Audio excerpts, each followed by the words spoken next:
내 이름은 김민우. 올해 38살입니다. 국내 중견 건설회사에서 열심히 일하며 아내 수진과 이제 막 7번째 결혼기념일을 맞았습니다. 수진은 고등학교 국어교사로 재직 중이었고 학생들 사이에서 인기가 많은 교사였습니다. 우리는 서로 다른 직업을 가졌지만 각자의 영역에서 최선을 다하며 모두가 부러워하는 부부로 살아왔어요. 그날도 평소와 다름없이 회사에서 야근을 마치고 집에 돌아왔습니다. 11시가 넘은 시간, 현관문을 열자 집안은 어둠에 잠겨 있었어요. 불을 켜니 식탁 위에 쪽지 한 장이 놓여 있었죠. 오늘 학교 동료와 저녁 먹고 들어올게. 기다리지 마. 그런 메시지는 최근 들어 자주 보는 것이었습니다. 예전에는 항상 내가 야근하는 날이면 늦게라도 함께 식사하자고 기다렸던 수진이었는데 요즘은 자신의 일정이 더 바빠졌다는 말을 자주 했어요. 특히 새로 정근 온 정우라는 남자 교사 이야기를 종종 하곤 했죠. 정우 선생님이 새로운 교육 프로그램 시작했는데 같이 준비하게 됐어. 정우 선생님이 학생 상담 노하우가 좋아서 많이 배우고 있어. 정우 쌤이 추천한 책이야. 같이 읽어볼래? 수진의 입에서 그 이름이 나올 때마다 가슴 한쪽이 묘하게 불편했습니다. 그건 단순한 질투가 아니었어요. 뭔가 직감적인 불안감이었죠. 하지만 아내를 믿고 싶었습니다. 열심히 일하는 그녀를 의심하고 싶지 않았어요. 새벽 1시쯤 현관문 소리가 들렸습니다. 침실에 불을 끄고 잠든 척했지만 사실 잠을 이루지 못하고 뒤척이고 있었죠. 수지는 조용히 욕실에 들어갔어요. 평소보다 긴 샤워 시간. 그리고 침실에 들어와 침대 반대편에 누웠습니다. 예전에는 항상 내 품에 안겨 잠들던 그녀가 요즘은 등을 돌리고 자는 일이 많아졌어요. 다음 날 아침 수지는 평소보다 일찍 일어나 준비하는 모습이 분주했습니다. 오늘은 왜 그렇게 서두르는 거야? 아침 자율학습 감독이 있어서. 그녀의 대답은 자연스러웠지만 뭔가 꺼림칙했어요. 수진이 출근하고 난 뒤 화장실에 들어갔다가 이상한 점을 발견했습니다. 평소 수진이 쓰던 것과 다른 향의 샤워젤 흔적이 남아 있었어요. 달콤하면서도 무거운 향. 수진이 평소 좋아하던 산뜻한 과일 향과는 확연히 달랐죠. 그리고 휴지통에서 발견한 쪽지 조각. 찢어진 종이에는 알아볼 수 없는 글자들 사이로 정우라는 이름만 선명했습니다. 다른 내용은 모두 찢겨 알 수 없었어요. 가슴이 쿵 내려앉았죠.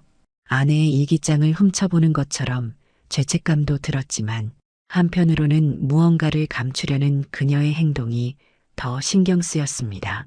회사에서도 일에 집중할 수 없었어요.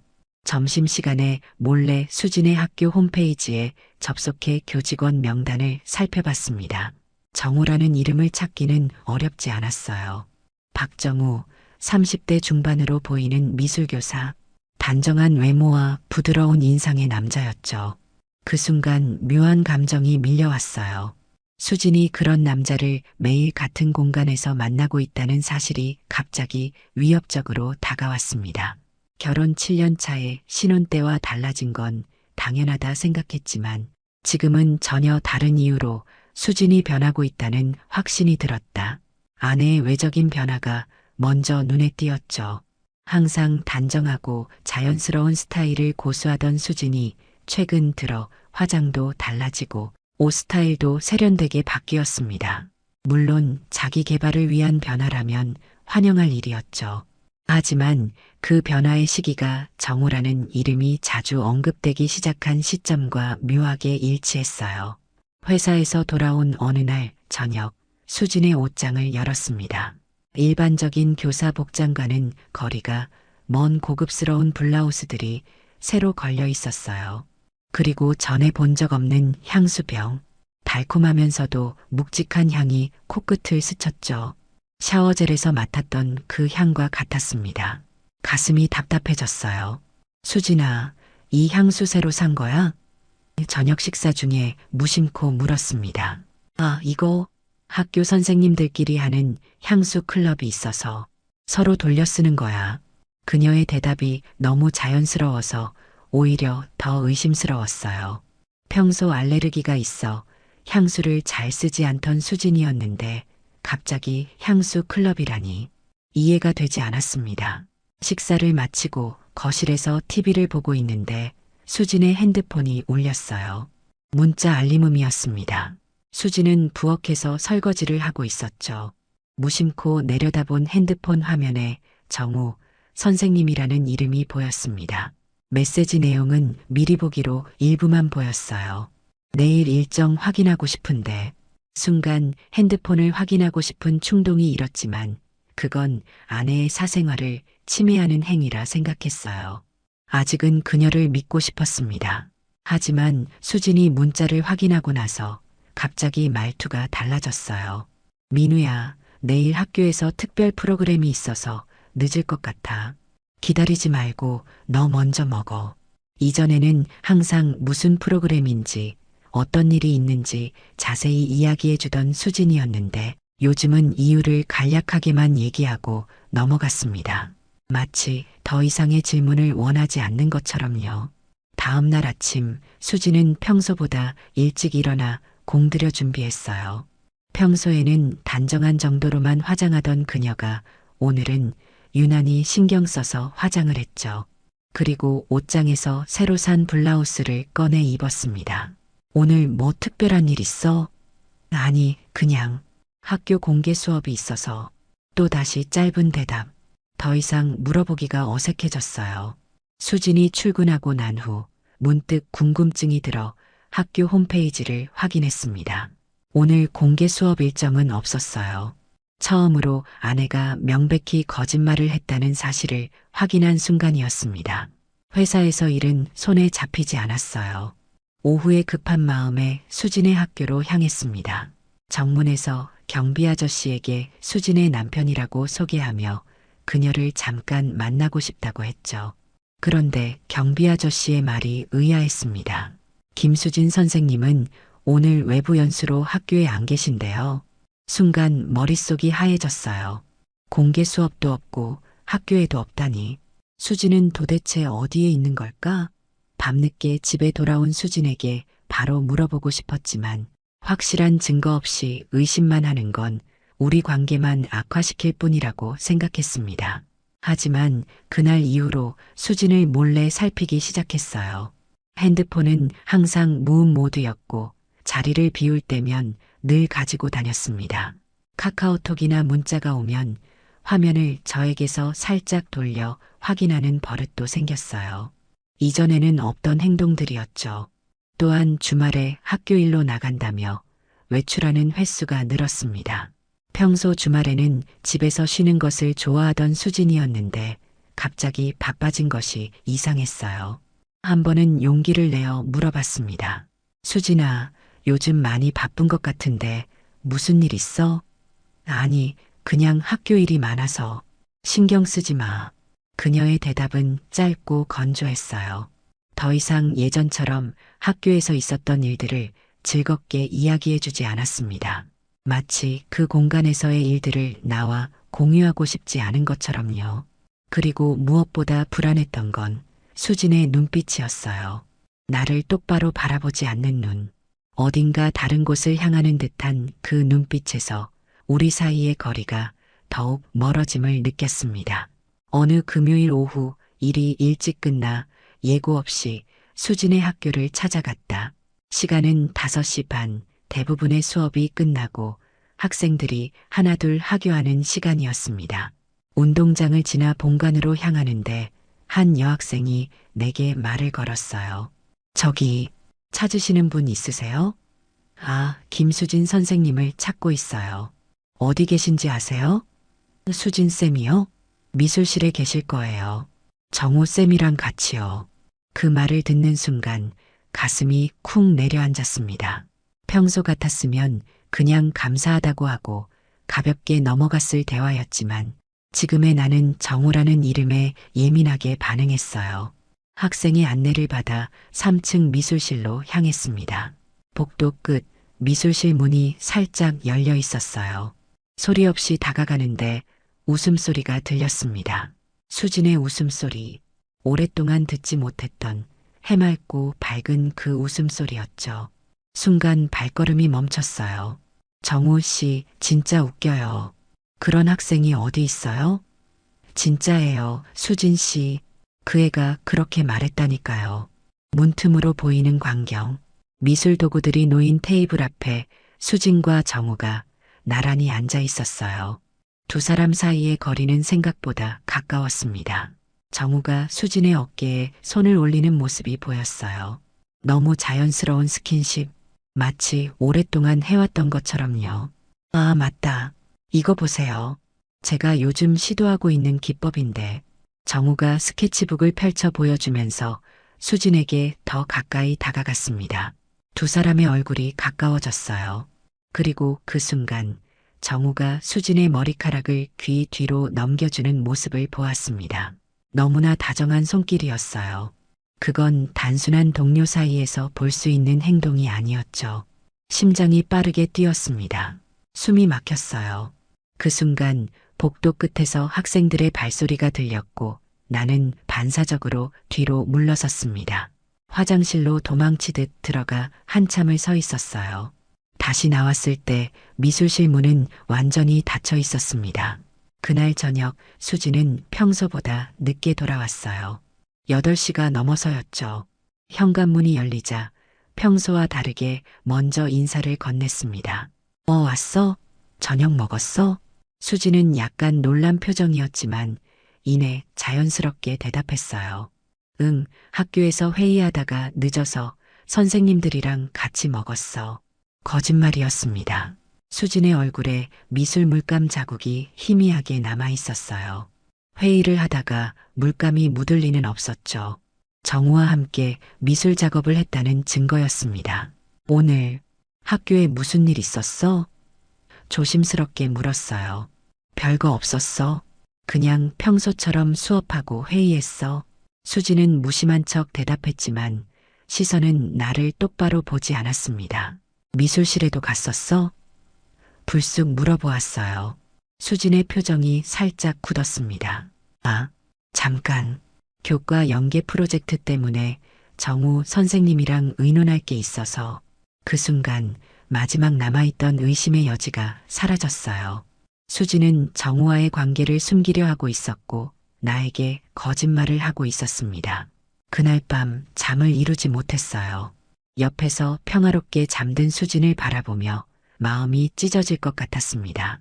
7년 동안 함께한 시간, 서로 의지하며 살아온 날들. 그 모든 것이 한순간에 무너져 내리는 느낌이었어요. 아내와의 대화 후 며칠간 잠을 설쳤다. 내 기억 속 수지는 정직하고 신뢰할 수 있는 사람이었는데 앞에 있는 이 여자는 마치 다른 사람 같았습니다. 그녀의 말을 믿고 싶었지만 모든 정황이 의심스러웠어요. 결국 어느 날 아침 괴로운 결단을 내렸습니다. 인터넷에서 사설 탐정을 검색했어요. 내가 할 수 있는 마지막 선택이었습니다. 여러 업체를 둘러보다가 평판이 좋은 한 곳을 찾았어요. 전화번호로 연락했습니다. 네, 진실탐정사무소입니다. 안녕하세요. 제 아내에 대해 알아봐야 할 것이 있어서요. 목소리가 떨렸어요. 내가 정말 이런 일을 하고 있다는 게 믿기지 않았습니다. 상담사는 차분하게 내 이야기를 들어주었어요.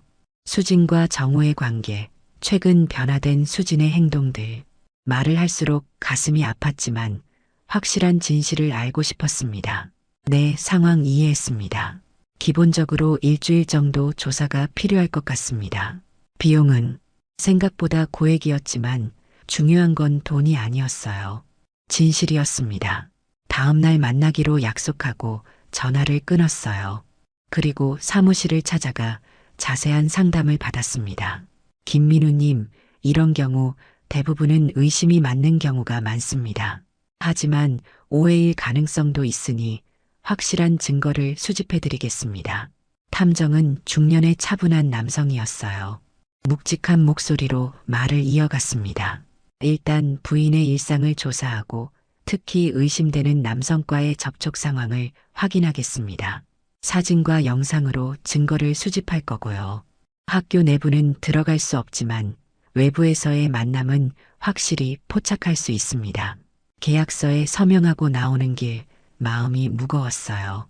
이제 돌이킬 수 없는 강을 건너고 있다는 느낌이었습니다.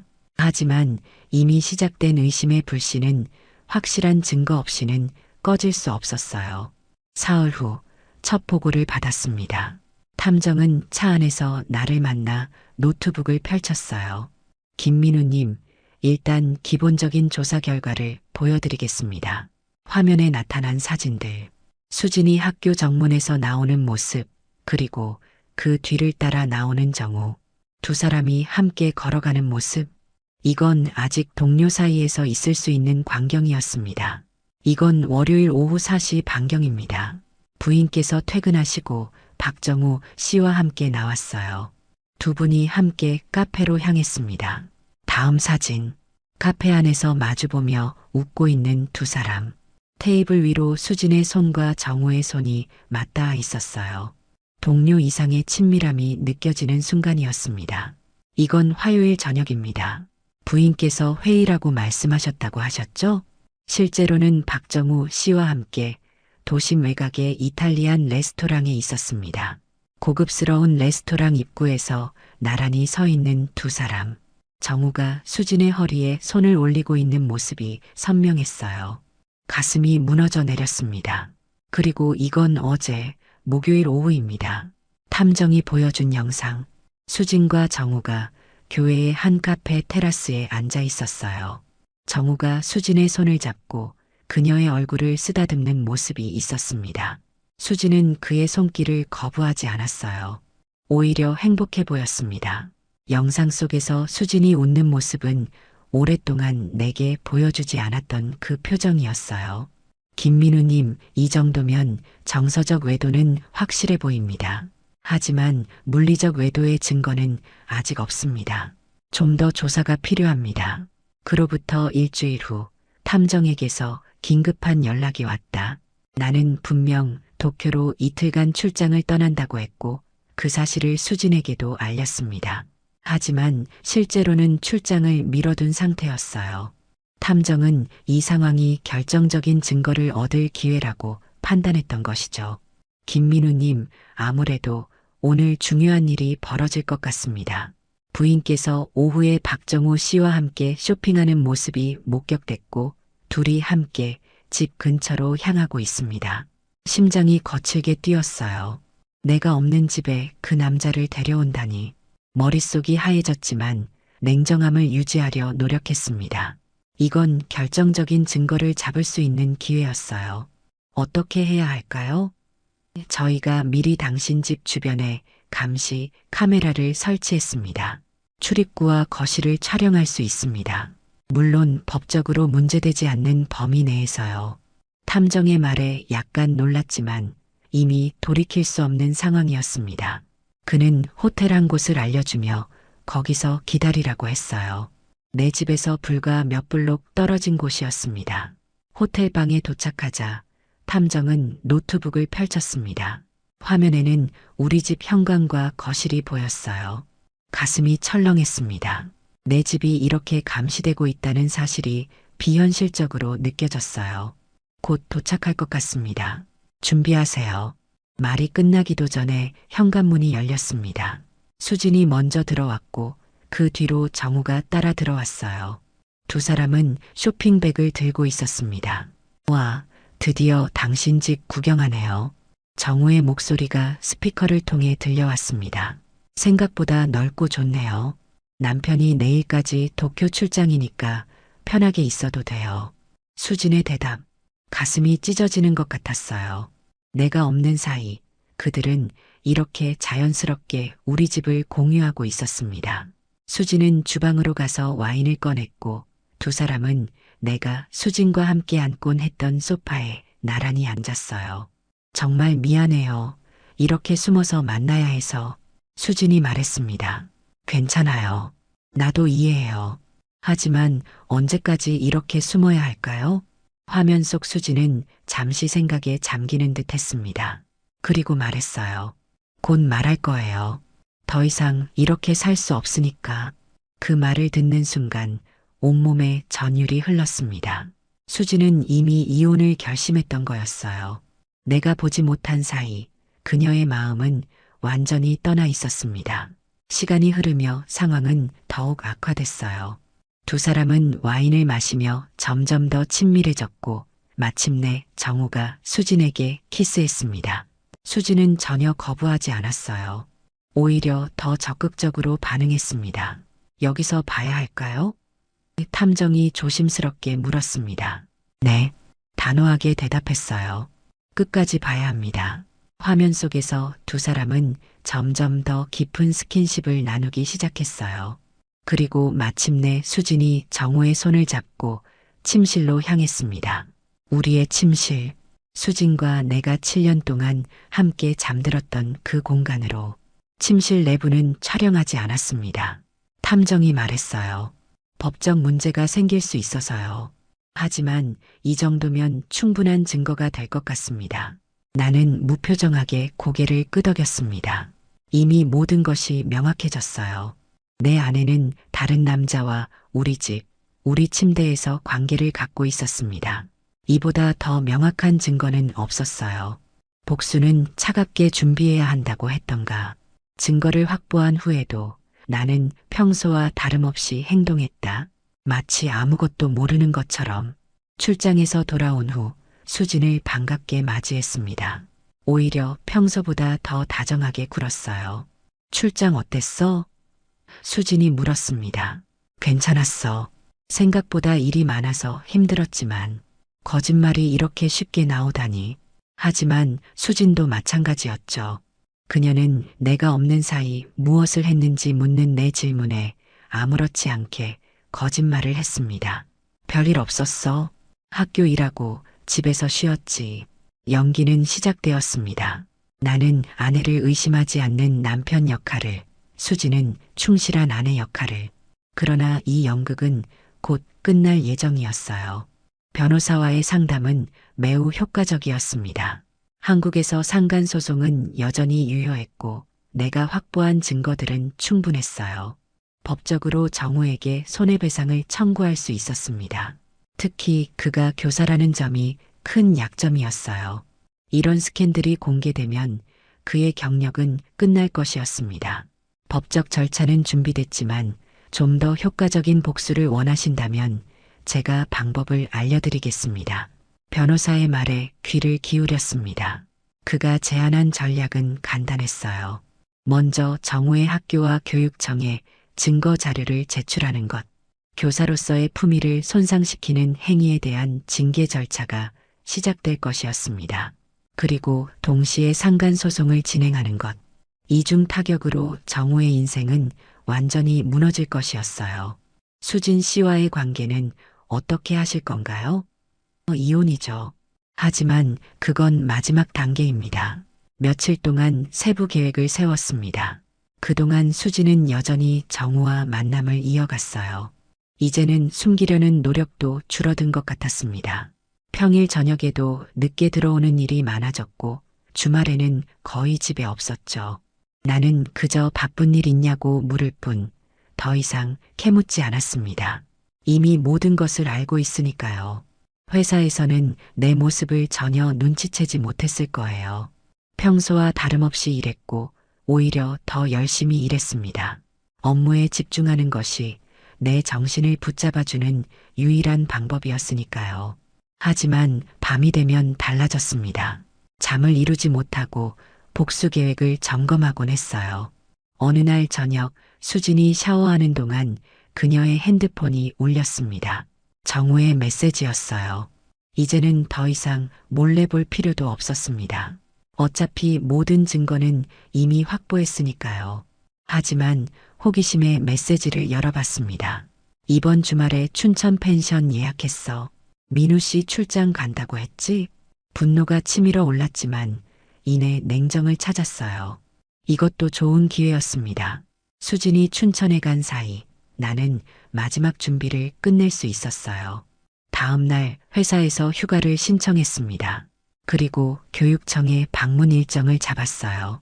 정우의 학교 교장 선생님과도 비공개 면담을 요청했습니다. 모든 것이 착착 진행되고 있었어요. 집에 돌아오니 수진이 저녁을 준비하고 있었습니다. 무언가 들뜬 표정이었어요. 민우야, 이번 주말에 친구들이랑 여행 가기로 했어. 괜찮지? 어디 가는데? 강원도 쪽? 오랜만에 여자들끼리 놀러 가려고. 또다시 거짓말이었습니다. 눈 하나 깜빡이지 않고 거짓말을 하는 수진을 보며 느꼈어요. 이 여자는 더 이상 내가 알던 그 사람이 아니라는 것을. 그래, 잘 다녀와. 나도 이번 주말에 출장이야. 도쿄로.